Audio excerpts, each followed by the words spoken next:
The meeting to order of Breezy Point City Council for Monday, November 15th, 2020 at 7 p.m. Special meeting agenda roads. Everybody rise for the Pledge of Allegiance, please. I pledge allegiance to the flag of the United States of America, to the republic for which it stands, one nation, under God, indivisible, with liberty and justice for all.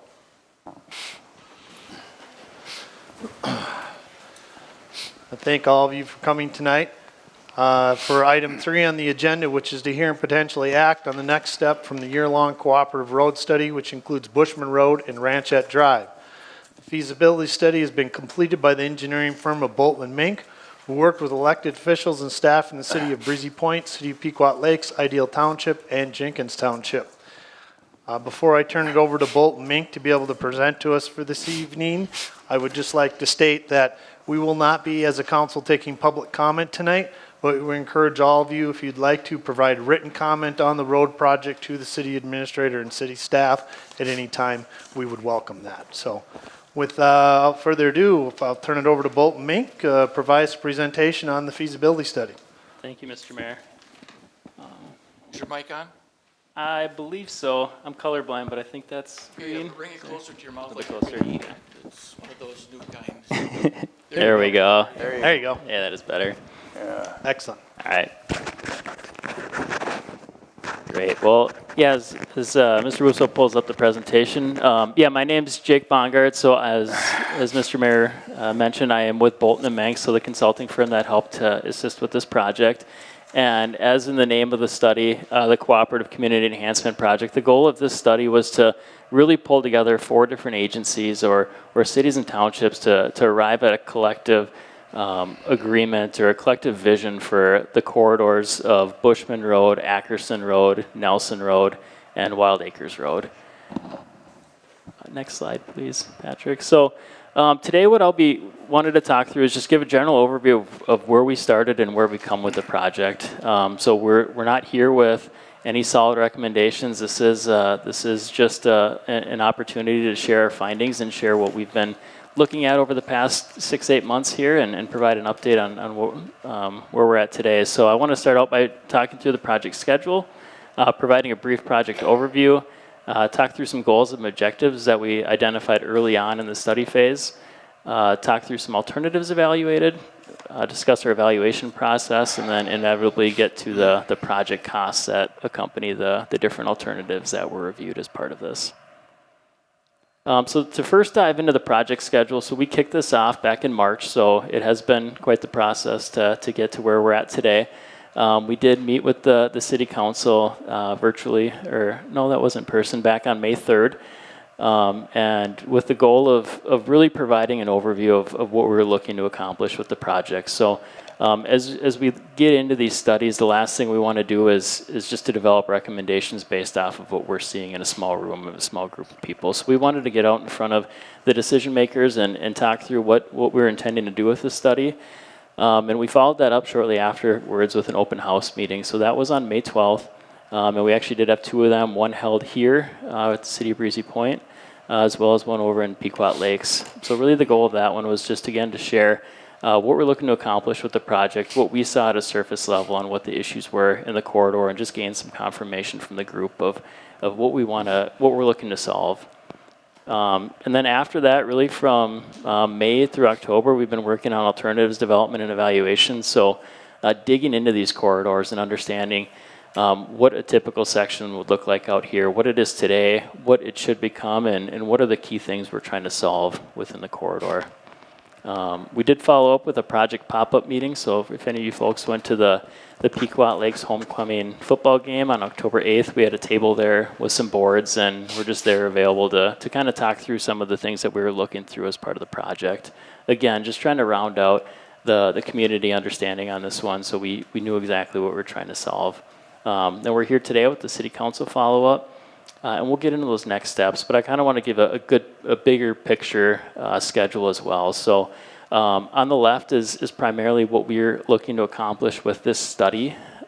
Big picture-wise, at the right, so we do have the project understanding, alternatives development, recommended corridor design. So that's all things that we're working on as part of this study. So the final deliverable that we're looking to have as an output of this is that recommended corridor design this fall, which has transitioned into this winter. So we are hoping to wrap this up by the end of the year with that recommendation and be able to kind of move forward into the next steps. And those are final design. So really putting some detailed design into this and figuring out exactly how this could be constructed, whatever that corridor recommendation is. And that could happen as soon as next year. But we need to look into some funding as well as we get into costs. These projects do clearly come with some costs for construction and right-of-way and all those different elements. So that's something that we're still working on, and it is changed a little bit by the different concepts that we may be looking at out here. And then construction, that's even more up in the air, just very much to be determined. So once we get to kind of reconvene as a collective group here and understand what each of these communities is interested in moving forward with, that'll help us start to put some definition to when this could be constructed. So a general project overview. So just very high level. It's a little bit small up on the screen there though, but as I mentioned, we are looking at the corridors of Wild Acres, Nelson, Ackerson, and Bushman roads. And the two options that we're considering is, the first is that east-west, just straight east-west route, so Ackerson to Bushman. So you can see that connection that's made. Really the goal of these alignments is to provide a good connection, a safe and efficient connection through the key roadways to the west. So that's 371, that's County Road 112, that's County Road 16, to the key roads to the east, which in this case is primarily County Road 11. So that first connection of Ackerson to Nelson accomplishes that with a pretty straight road there, besides that little blip in the middle you see at the Nelson intersection. The second option that we're considering is Wild Acres to Nelson, down to Bushman. You can go up Patrick. Nope, you're good. It was on the first one, but you're good. So if you just want to, Yes, sorry. nope, you're good. One here. Yep. So that was the second connection we're considering. So really, we're trying to find the safest and the most efficient way to provide some safe mobility through these roadways and through this corridor. So next slide, please. So as a project overview then, so again, we wanted to dig in, and I know this is difficult to read, but as mentioned, this will be part of the packet. We want to understand all the constraints and the concerns out here. And first off was the roadway and intersection concerns, and I'm sure all of you folks have driven this roadway before. It's an interesting corridor. It's narrow pavement, it's tight turns, it's steep up and down slopes. And there's some unconventional intersections, like at the intersection of Bushman and Ranchette is a little bit different just in the way that intersection comes together. So we want to understand how we could make those a little more conventional, a little easier to drive, a little bit safer. The right-of-way constraints were something that we wanted to acknowledge along the corridor too. It is a fairly tight 66-foot wide corridor out here, which is perfectly fine for the existing roadway, 20 to 24 feet wide, and how things fit in. But as we look at some wider footprints here, you start to see some impacts with that. Clear zone constraints, so there's a lot of trees, a lot of utilities that line the corridor, so that's always a consideration for if a vehicle were to go off the road, or sight lines, all those different issues we wanted to consider. Truck traffic, I'm sure if you've driven the corridor, you've probably passed a truck at one time or another with the Anderson pits along Nelson Road. We collected some traffic counts out here as well, and it was pretty interesting. So traffic on these roads anywhere from probably 500 to 1,000 vehicles per day. The Wild Acres connection near CASA 16 was about 40% trucks, which is a pretty high number. Usually we see about anywhere from 4 to 6% on a conventional roadway. Roadways along this corridor are primarily between 10% and 15%, somewhere in that range. So it was interesting to see that route that Anderson Brothers like to take to County Road 16. And then stormwater accommodations. We know that any improvements we have out here, we're going to want to make sure this road has the integrity and is built well and lasts long into the future. This isn't an upfront investment that is just planned to be short term. This is a forever type treatment almost for 50 years. So we've heard of some issues along along Ackerson where flooding occurs. There's also a lot of wetlands and a lot of environmental considerations along the roadway that we know if we widen, if we do anything out here, those are going to have to come into play. We just can't blow a road through a swamp and expect things to be okay. So we want to make sure all those different items are considered here as we look at providing what the best solution is for the corridor. Could you repeat the traffic counts? I didn't hear that. Yeah, somewhere between 500 and 1,000 vehicles per day throughout the corridor.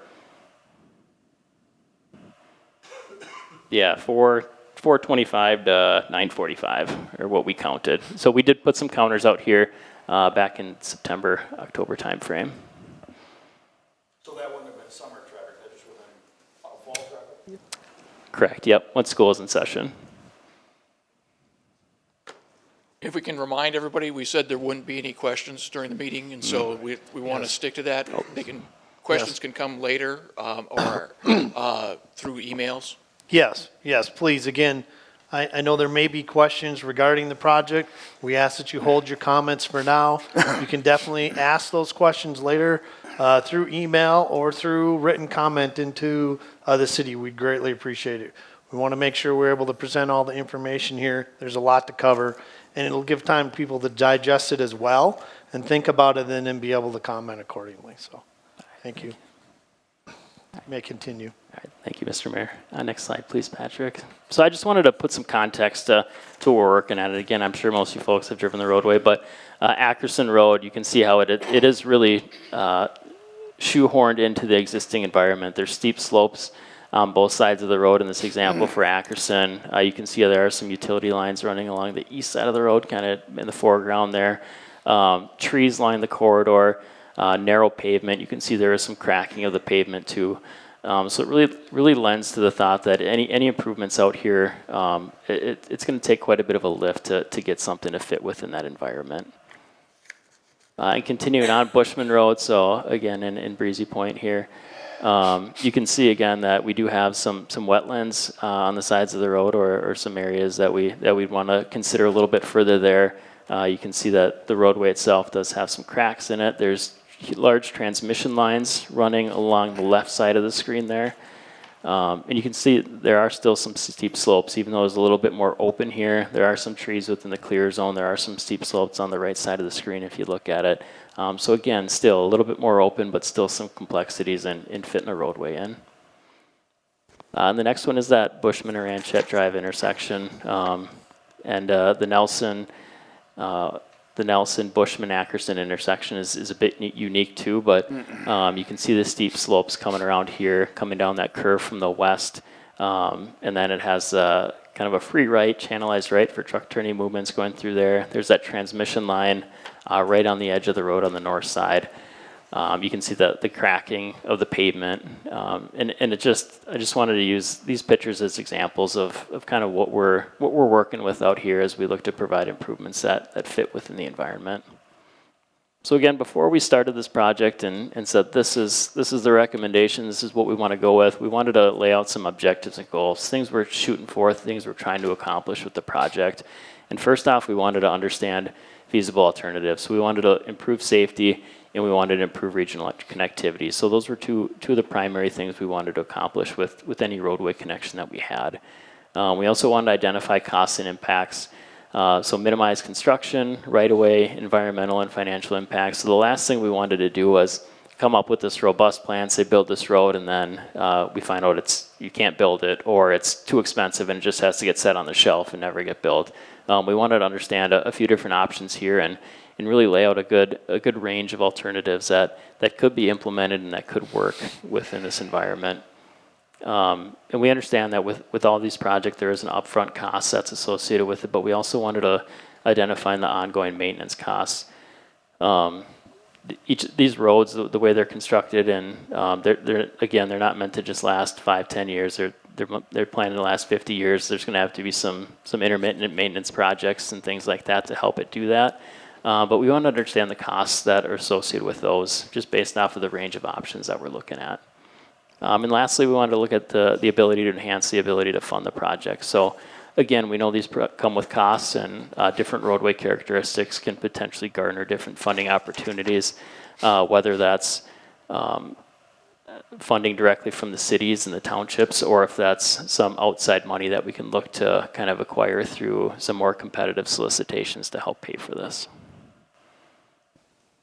So to get into those typical sections that we looked at, so this is just kind of a typical section or a view of what, if you were standing on the roadway, what that roadway would look like. So from an existing section wise, I have it down as two 12-foot lanes. I think that's generous in some areas. It's probably anywhere from 20 to 24 feet of pavement out there, and you can see some of it's in fairly rough shape.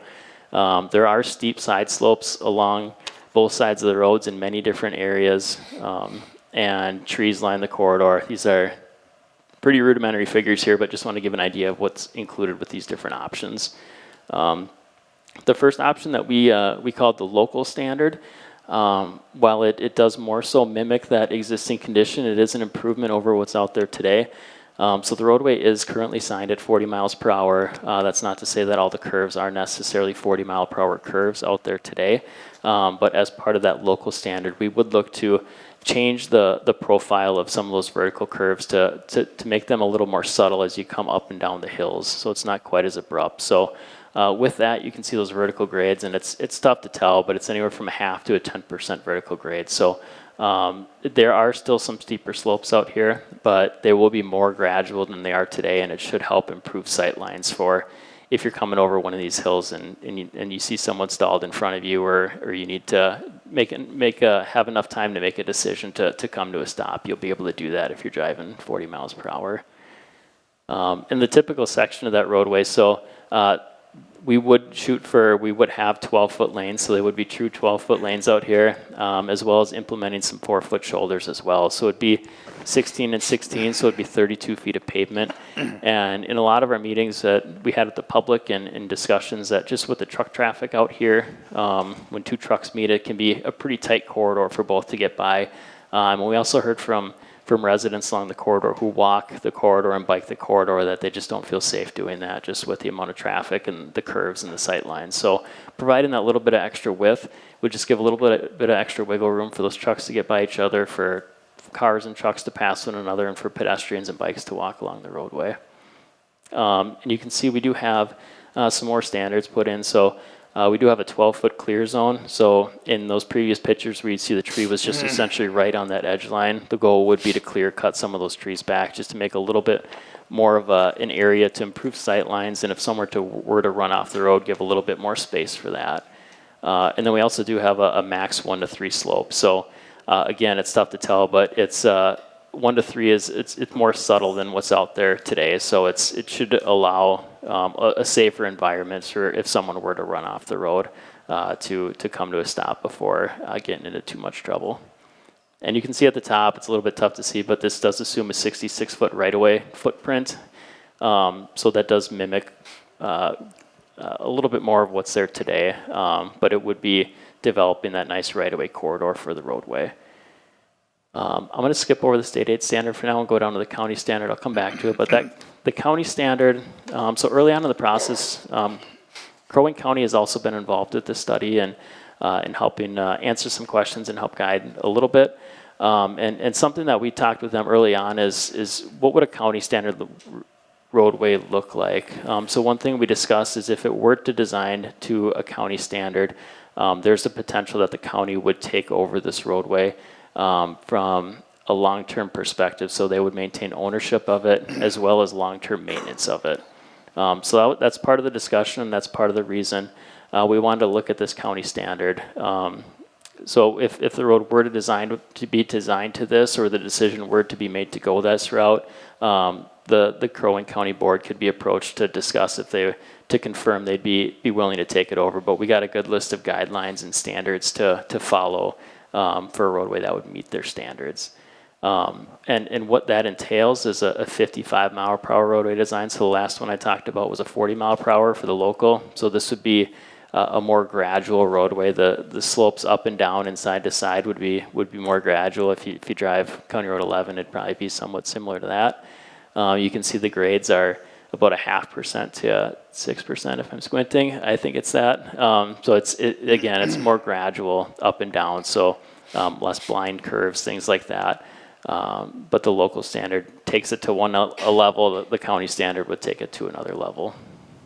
From a typical section standpoint, 12-foot lanes and then 6-foot shoulders, so a little bit wider, 2 feet extra pavement on both sides, so an extra 4 feet of width there. Those max slopes, so again, 1 to 3 on the local standard would be 1 to 4 with this, so more gradual side slopes coming off the road.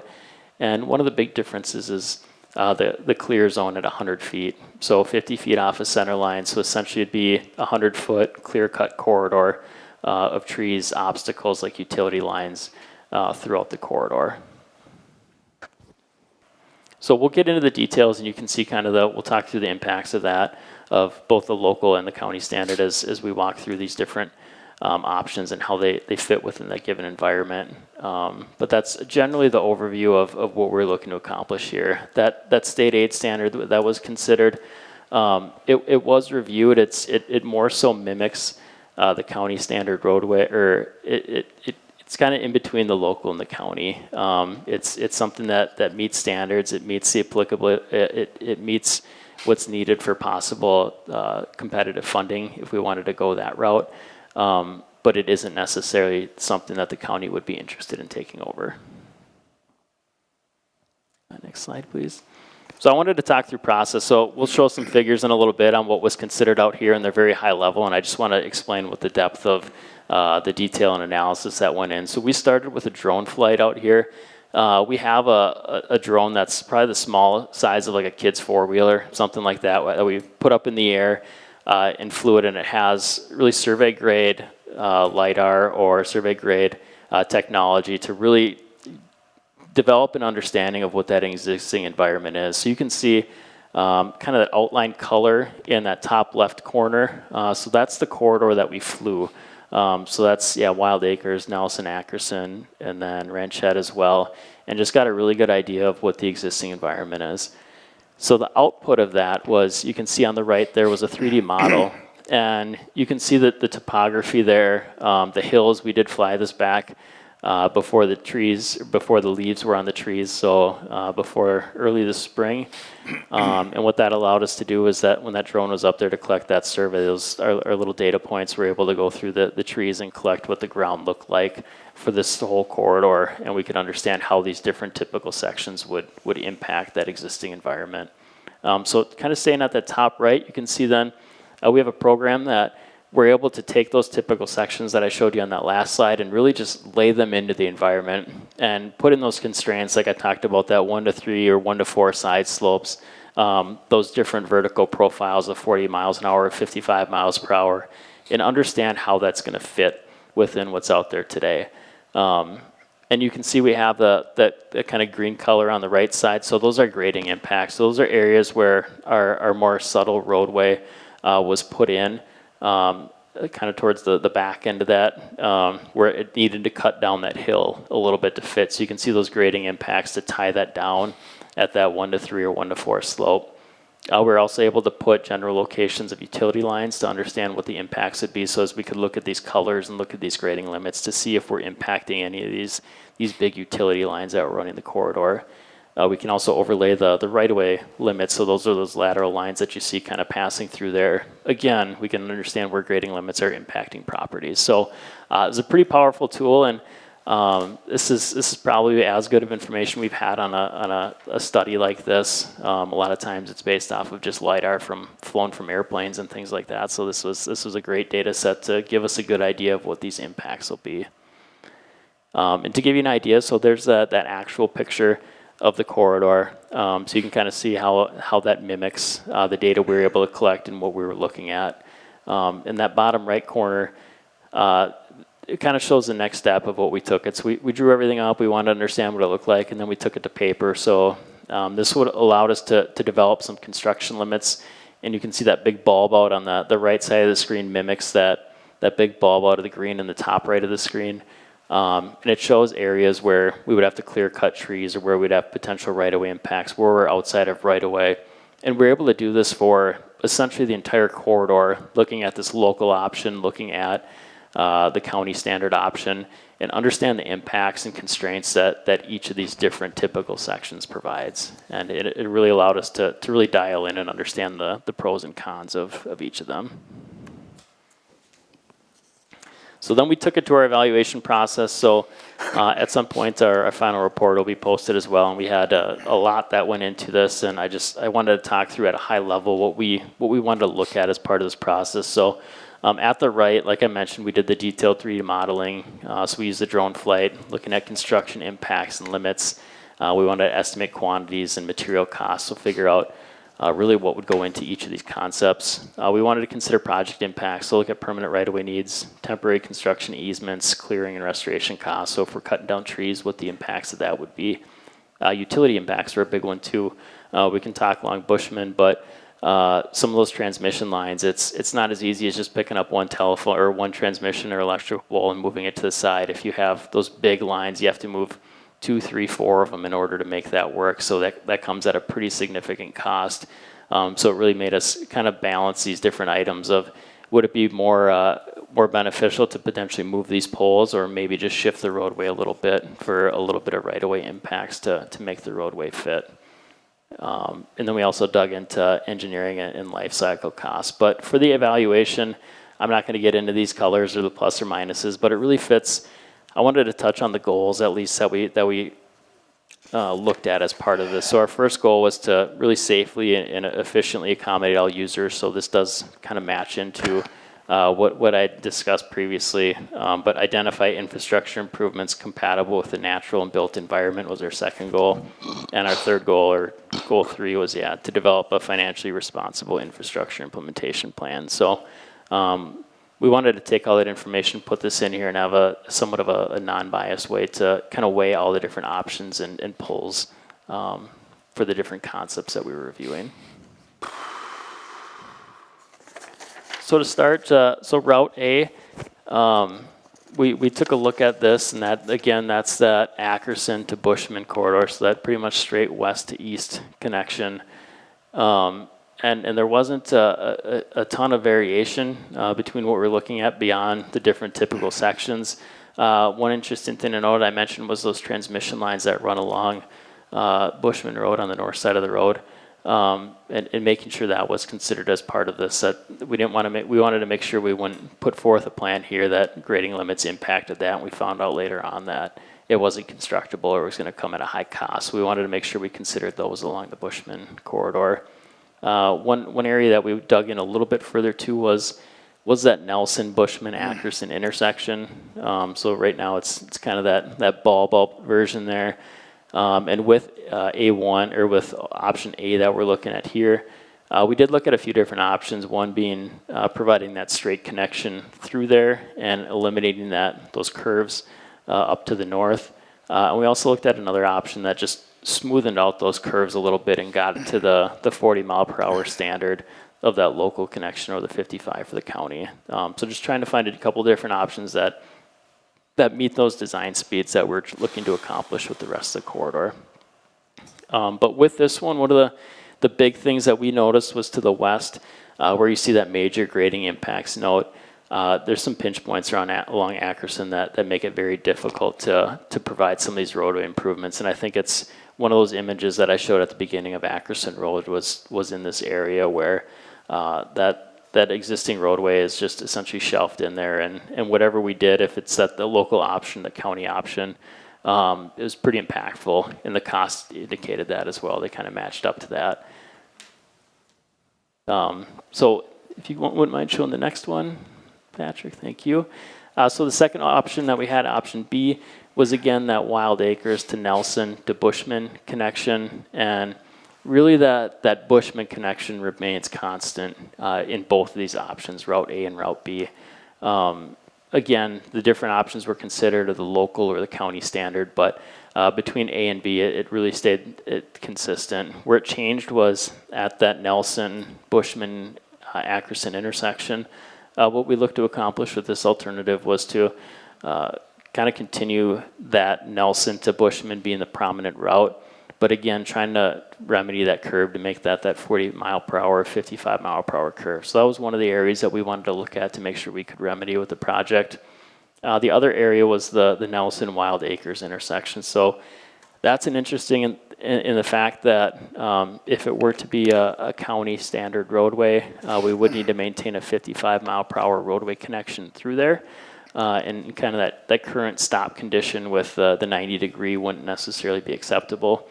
So we're looking at different options that we could provide out here just to improve this corridor and take out that stop sign and make it a little more of a fluid connection and a safer connection. So you can see through that property in the southwest of that corner, there's a parcel there with a home on it. So we wanted to look at some options that could potentially avoid a total take of that property. So you can see there's that larger curve, and that would be that 55-mile-per-hour curve that sneaks to the south of that house. That middle one, unfortunately, goes right through the middle of the house. And then the B4, so there's a little circle on that intersection as well. So we discussed a potential roundabout at this intersection. So when you look at out here and you look at the traffic volumes, it probably just doesn't scream roundabout at you.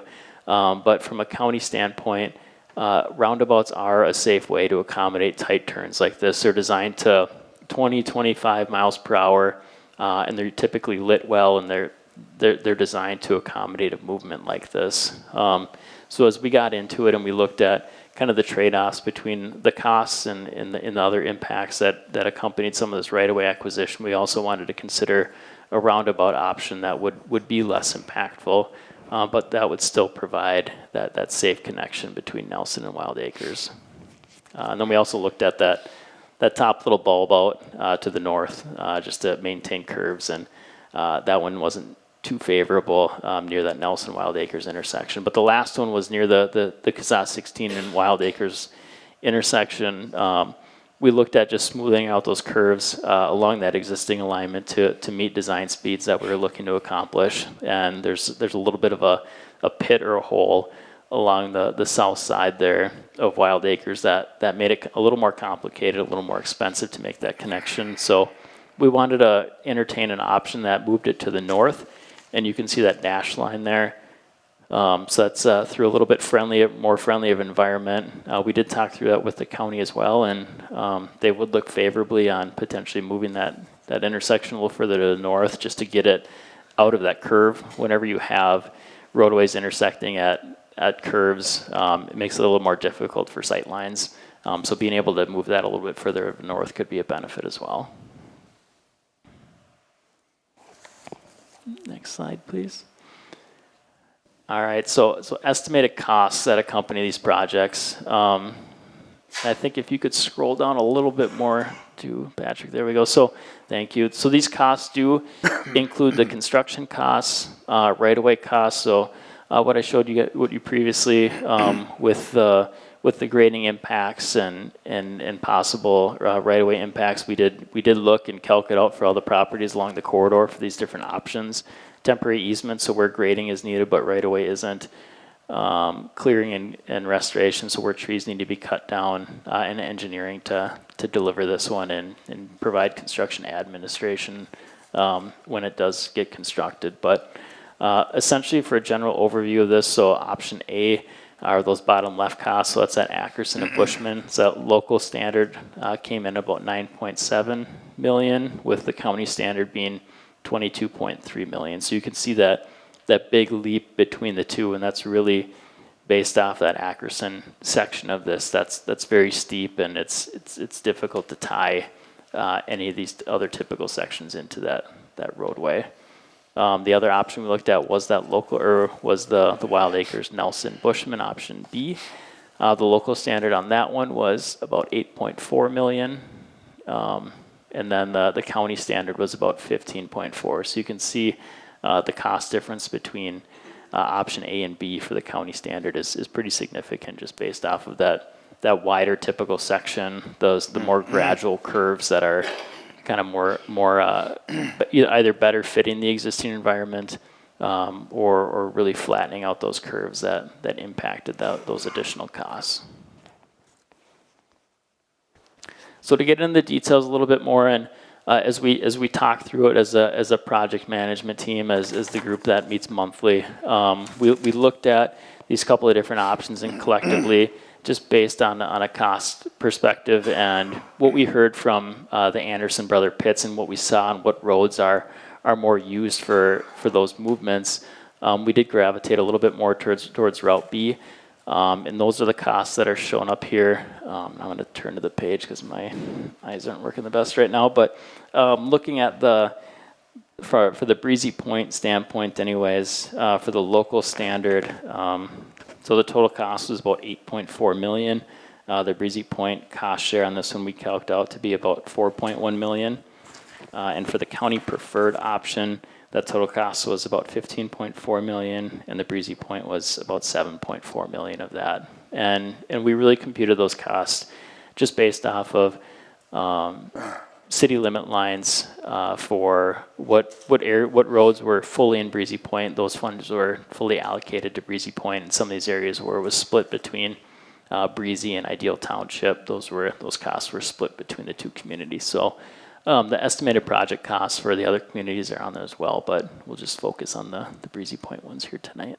Jake, if I can interrupt, because Yeah. it's part of the committee with Michael and Tom, but one of the things we talked about too is these are today construction prices. Correct. If it's built in 23 or 24, you're looking at inflationary costs. Yeah, typically we assume 3% inflation approximately each year going forward. And then I mentioned this previously, but we wanted to look at those upfront costs, so the right-of-way, the construction, the engineering, all those elements, but we want to understand those life cycle costs as well, because there are some benefits to potentially turning this roadway over to the county, where the city doesn't necessarily need to worry about the long-term maintenance of this roadway. So we first started off by looking at a 50-year analysis period, and we tied into MnDOT's system. They have some for District 3, which is the District 3 is which this corridor is located within. Has some prices and has some approximate timeframes when they'd estimate projects would need to be completed. So as part of that, we plugged it into their software, and it estimated 2 million overlay projects and 4 crack and sealant treatments. So essentially six pavement projects to help stretch this project out and maintain its integrity over the next 50 years. And with that was estimated as part of that to be somewhere between $2.5 and $3 million. I know in working with Ideal Township on this project as well, they ran some calculations as part of theirs just based off of their existing systems, and they estimated it to be about $5 million a year if you were to look at these roadways in their catalog. So there's different ways to calc it out, and there's so many different factors that go into it on a year-to-year basis on the cost of bituminous, or like Patrick mentioned with inflation, there's just a lot of different elements. So this is just trying to get an idea of what that 50-year cost could potentially be. So I'd say anywhere from $2.5 to $5 million. I know it's a large range, but that could be the potential cost savings for these communities in the long term. And what those numbers do not include is just the annual maintenance. So staff exposure, or staff needed to go out there for plowing or salting or sweeping or cleaning out culverts or replacing signs. All of those elements would be handled by the county if this road was turned over to the county. And as part of this, we also are doing a study of Ranchette Drive and including that. So it is something that's ongoing, and we'll have some further discussions in that as we go here.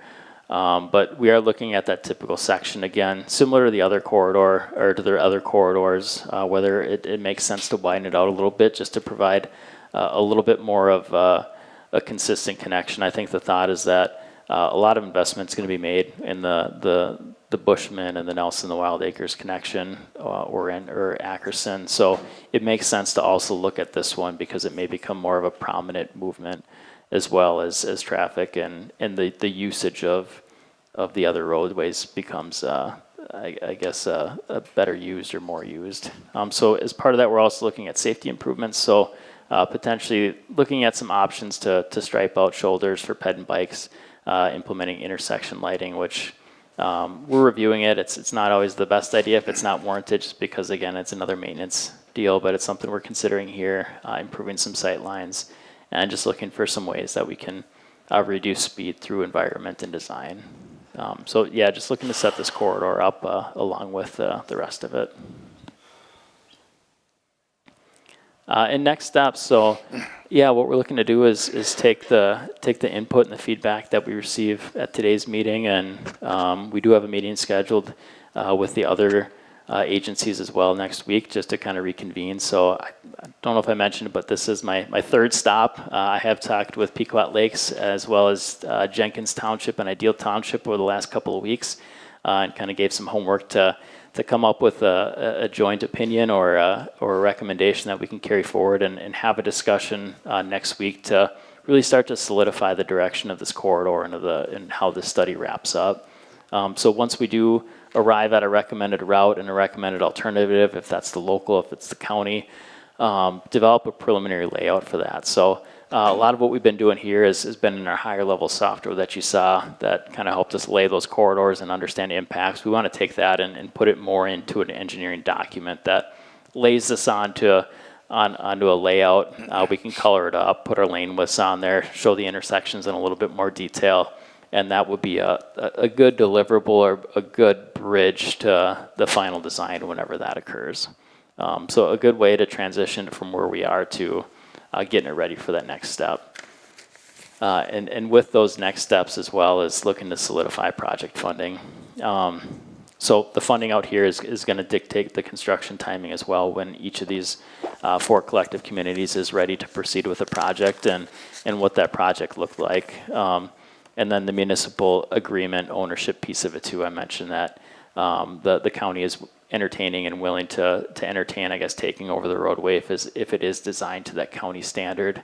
So if that is the route that's elected, having that conversation with them and getting agreement that it's something that they're willing and interested to pursue. And that's all I had. So thank you for your time, and yeah, I'm available for questions. Great. Thank you, Jacob. Council, questions for Jacob? Anything in particular at this time based off the information that we received? Go ahead, Patrick. Just point out that this entire presentation has been on the city's website. We did mail out notice to some 50 Yes. residents that abut this property, but this is a part of the official packet and will always be there. So residents, if you wanted to look at the information to get more information, it's always there. Okay, so encourage all of you to go to the city's website as well and look that up. It's an official documentation that you can look back to, refer to, help you formulate questions that you may have that you'd like to ask the city with regards to what you heard tonight. I think at this point, what the council needs to do is give some direction back to the road committee as to how we want to proceed after hearing the presentation. So I don't know if any of the council wants to take a stab at that. Do you have any comments? Councilmember Bakken, it looks like you might want to add something. No, we're just trying to fool you. No, I just well put together, well done. Thank you. Appreciate that. I have trouble with this stuff, but very well done. Okay, great, thank you. This has been a study, or this has been an issue as long as I can remember, as long as I've lived up here.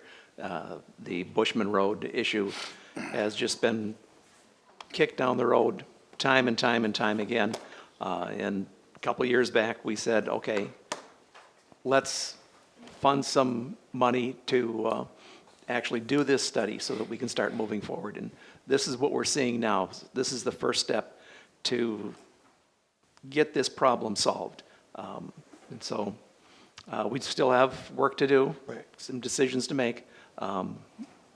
The options they're going to be pricey, but with 371 now being, upgraded, and 371 potentially will be upgraded even farther north, this will be basically it's a bypass that people will be taking. So we can definitely see an increase in traffic through that corridor, and we need to have the safest road that we can provide to the people. I agree 100%. Councilmember Maroney, do you have anything to add, anything to say? I have nothing further to add. It's been a project that's we've been working on for quite some time, and that road does need to be improved. Yes. The question that we need to answer is to what standard? Right, and I think we do, ultimately, I think somehow, some way, we need to give some direction back to the road committee tonight so that they can move forward with this. Bolton Mink is continuing to do their work, but they're wrapping it up, and I think as a council, and we need to kind of make some preliminary recommendations back. And I know Councilmember Lillehei and Maroney, you serve on the road committee for us. So, I guess my recommendation, from my perspective, is that I think we really need to consider alternative B.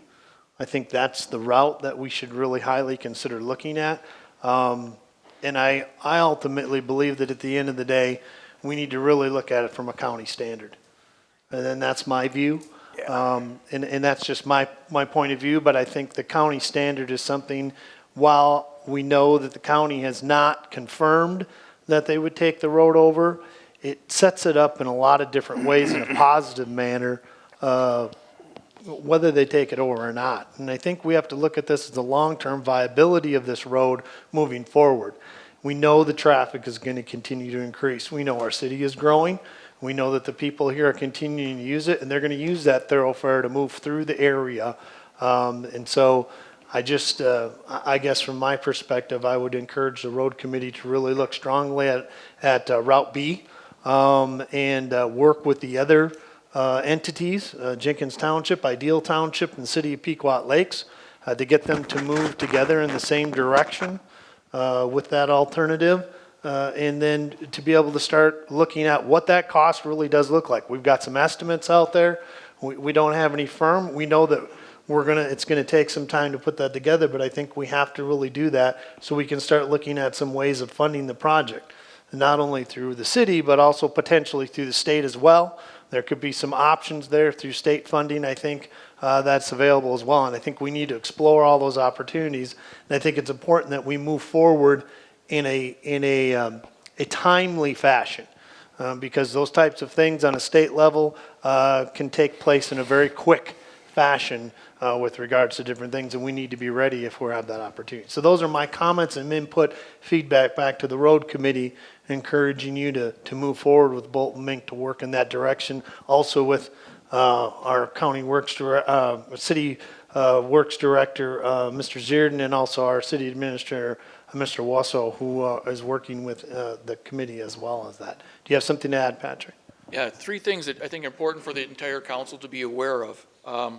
The reason we've added Ranchette in is the council added an additional study part of that was because everyone has assumed for years that Bushman, as it is today, has been avoided. It's a I think roller coaster type ride. Unless you want a lot of fun, people have avoided it. So that is why we've added. We said, okay, if we improve that road, there's going to be additional traffic on Ranchette, and that's why, if you recall, that's why we added that. Yes. Two, under the city's current assessment policy, these are two roads that would not be assessed because they are major collectors, and so Yes. Just so you guys remember that. So the third part leading into that is how you would pay for that, and that's part of what the city council's budgeting process is. Hopefully at the December meeting, you'll authorize the early retirement of the last debt that we've been working on for a couple of years, and we'll be able to pay that off. Part of that is then all future debt payments and road payments, we're working that up to be approximately a $500,000 to $600,000 portion of the levy going forward, so that we will start building, because we do not have anywhere between $4 to $7 million. I'm sorry, the city does not have between $4 to $7 million for a road project of this magnitude. But you guys have put the steps in place to, one, issue future debt, but also have the dollars there to address that debt. Yes. Thank you, Patrick, for that information. Very valuable. Mr. Mayor, do you Yes. need a formal motion to push this forward, or? Yeah, I think it would be appropriate if we had a motion to be able to move this forward back to the road committee. I would be very, very willing to do that and send it back to the road committee for study Okay. and implementation, and they've done a great job up to this point. Superb job, in my opinion. And can continue on. Okay, so I have a motion from Councilmember Bakken to recommend back to the road committee to explore alternative B, working with the other entities involved, and also to start working on funding mechanisms. And also included in that, I would believe, is the Ranchette piece of that as well. Am I correct, Councilmember Bakken? Do I have a second on that motion? I'll second. I have a second from Councilmember Lillehei. Any further discussion regarding the motion? I think one thing we should remember is that this is a group decision. So we're recommending Yes. Route B to the county standard. If the other entities don't go along with that, we may have to come back and revisit that. Yes. Correct. Understood. Also, for clarification, this is not moving the project to the construction phase. No, No, Just no. to- This is to just- ease- This is just to continue on this discussions with the other entities. Absolutely, yeah, but we need to have some kind of direction and allow the committee to Good continue point. to move forward. Good so. point. We had a lot of options in front of us. We Yeah. tonight had to decide which route was Yeah. going to be Yeah, a better route. exactly. That's our vote. Okay, any other discussion? Hearing none, all those in favor signify by saying aye. Aye. Opposed? Abstentions?